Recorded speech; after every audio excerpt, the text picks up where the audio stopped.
It's your boy Sam the Seuss here with Leomaix. hey, Leomaix. How did you get started in music? How did I get started in music? I got started in music from writing poetry. I used to, believe it or not, I used to listen to Kanye West and try to like write raps, but it turns out it was just the same shit he was writing. But I started out with like writing poems, and I was like, you know what? I think I could do this. I think I could actually like do the music shit. And ever since, damn.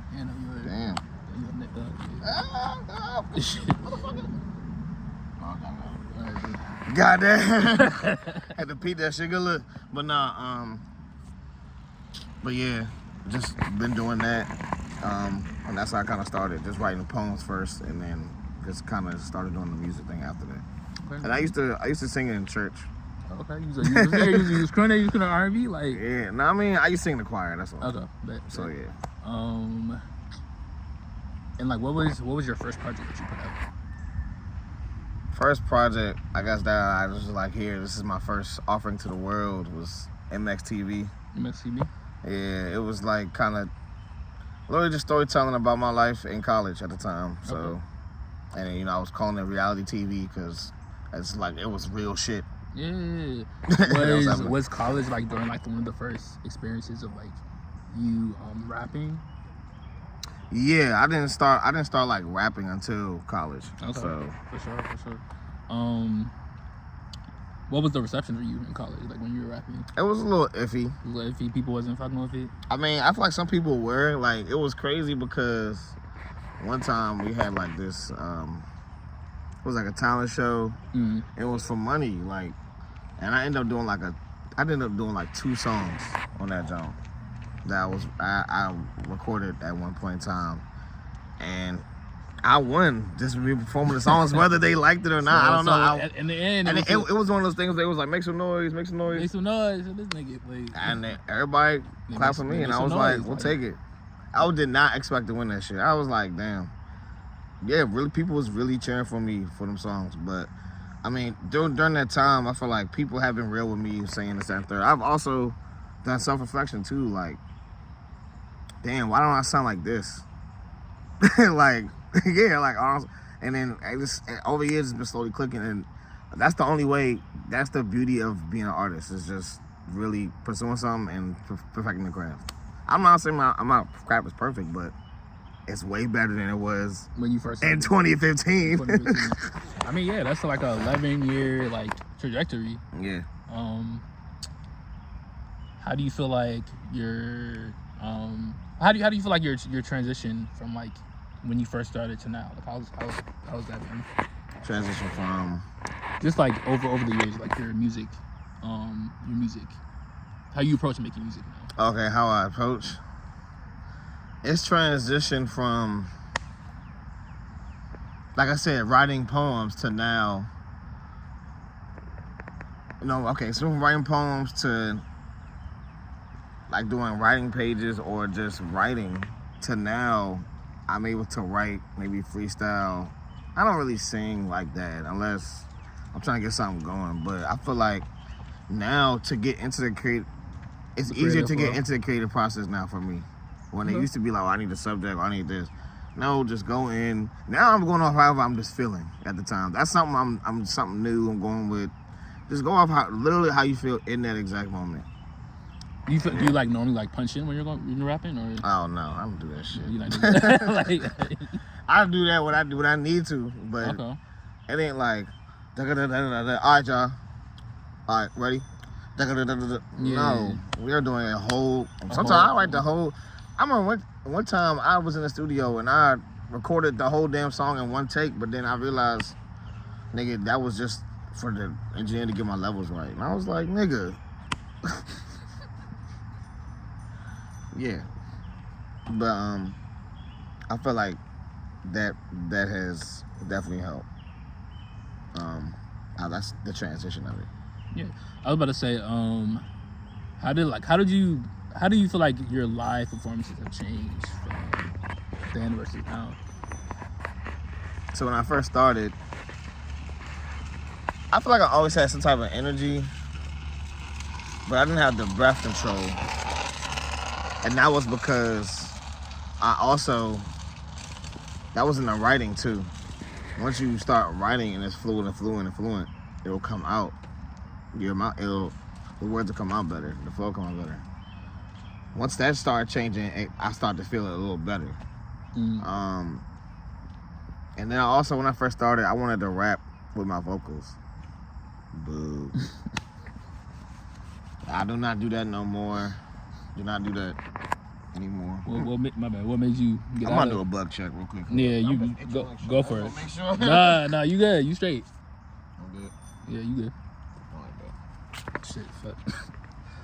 you good too. Yeah, thank you. I was about to say,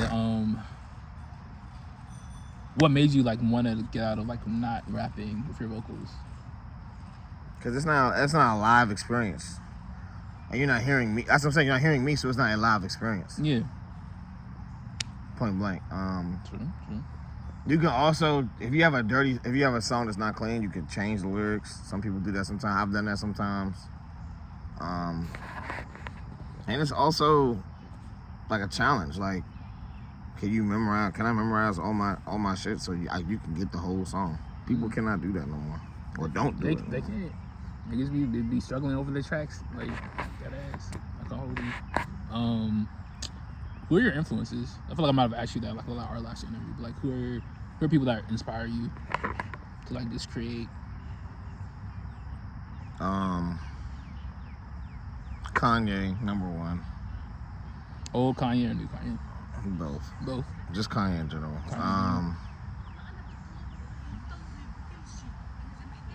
It's funny as shit. I'm just gonna say this is so random. I think one of the first niggas who I listened to, like, that was a rapper, and I was like, oh, I fuck with him, was Lil Romeo. Lil Romeo? I'm not gonna fake. I mean, rap. that's kind of old school rap, but like, nah, facts. Like, I mean, not a big inspiration, but that was like the first time I was like listening to rap, and was like really legit interested, for real. But as I got older, obviously, Wayne.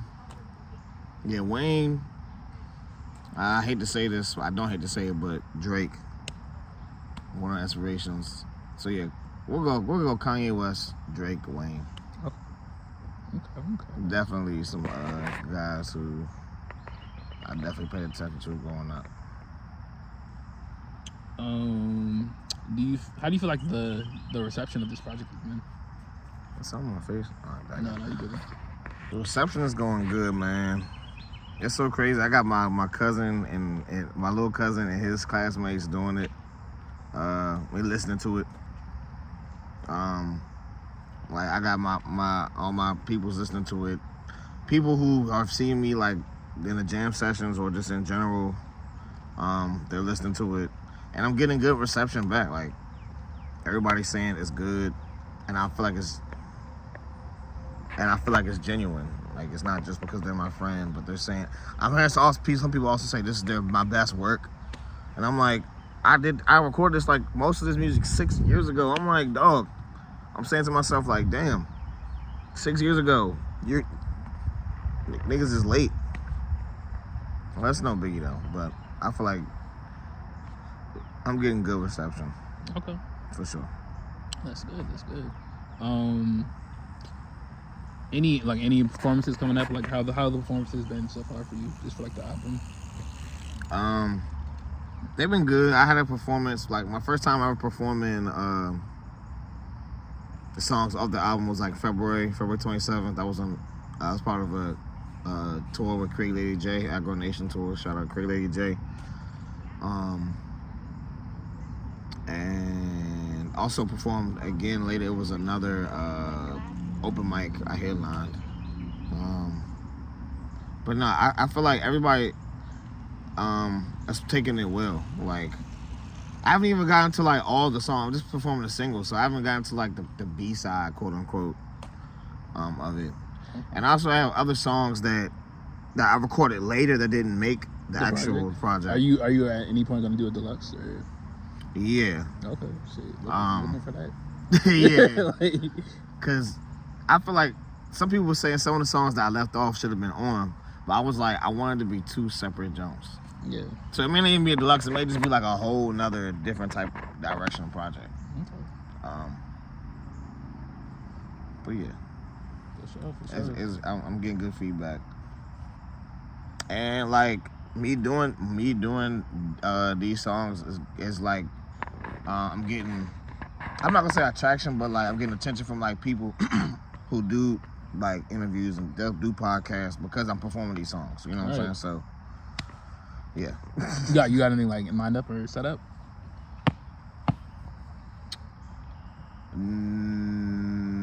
No, not yet. I'm trying to get something with Hazy Thoughts. Hazy Thoughts? Yeah, have you heard of them? No. I'm not about Hot Codes. I'm sorry, Hot Codes podcast. Hot Codes podcast. Yeah. Okay. I'm trying to maybe do something with them, but I'm right now. I'm just word of mouth. Word of mouth. Okay. That's the fastest way. Stuff will spread. Have you been performing in DC by chance or doing any shows? I performed at the open gym. Never closed gym. Yeah, for sure. I didn't even know that was gonna happen. Yeah. But I ended up performing. My voice was fucked up, and I was like, "Come on, tonight I need to perform." I was out there yelling with the kids.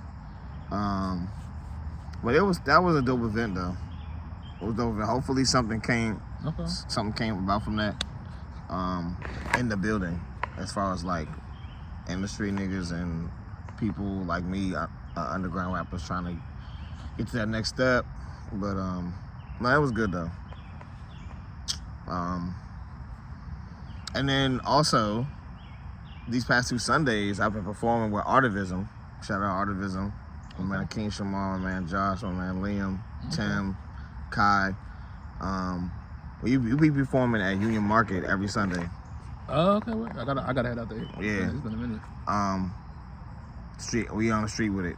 Either if it's sunny out there, we're gonna be out there all summer. Okay. With them, we're gonna be performing. For sure. We're gonna get that joint popping. I definitely gotta pop out. For sure. Are there any other things you want to knock off your bucket list for like the end of the year or this year? Or do you feel like you've kind of hit that target? I think the bucket list is for this year. Dropping this tape was definitely on the bucket list. It was getting this out the way. Oh my gosh, I've been holding this on for so long, and it's just like I would have been good anyway if I released this a year ago, 2 years ago, 3 years ago. Like, but they got this pretty much same response. But yeah, and thing on my bucket list is this show on September 12th. Okay. That's going. It was the album release show, but now it's about to just be escape the experience, like, or escape the show / experience. I plan to like, it's gonna be a community. Either it's gonna be a community event or it may not be. But definitely gonna have my man King, my man Apo, who's Los, there performing, and my Kofa kids, Clan Futuristic Artists, hip hop for kids by kids. They're gonna be rapping and dancing, DJing. So yeah, I think we'll say that bucket list, the deluxe of Escape, and the show. Those are definitely on the bucket list. That is 2 bucket lists, like, and this is back to just the grind of just getting better. I feel that. Yeah. What was like the hardest song on the project to make? The hardest song. The hardest. I'm trying to think.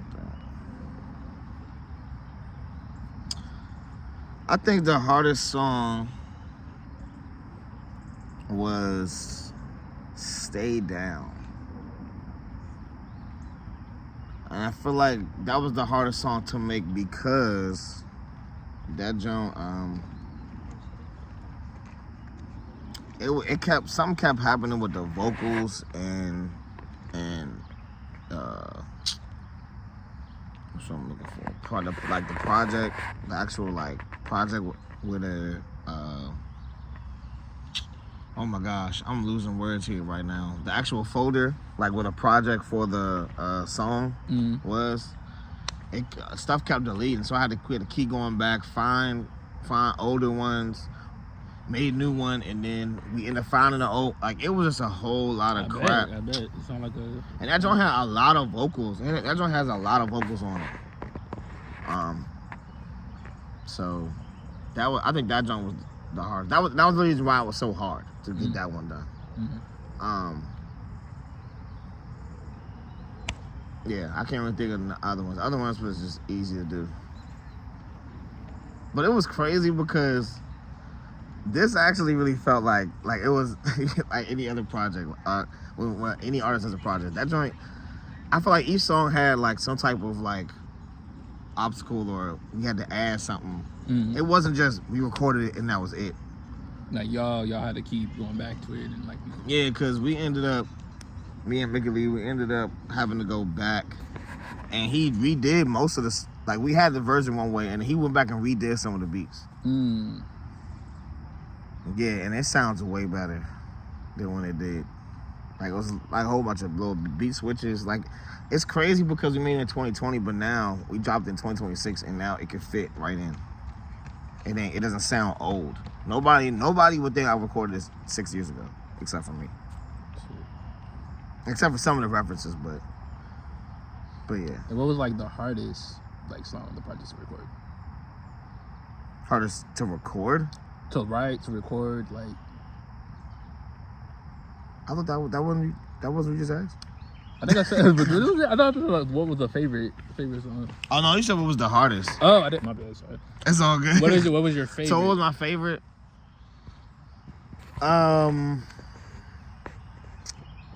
My favorite song has gotta be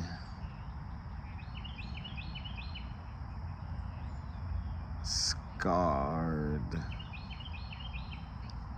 I want to go Scarred because of the beat. That beat is so hard. That beat is so tough. That's the hardest beat on that tape. It's the Scarred beat. I don't know if you tapped in or not there, but I gotta run that tape back. For sure. Scarred. That jump, and the sample where it came from, you would never have thought we would have got that out of that. What was the sample?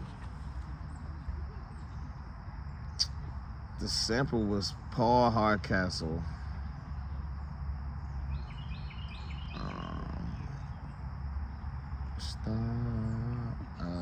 Star of the show, I think.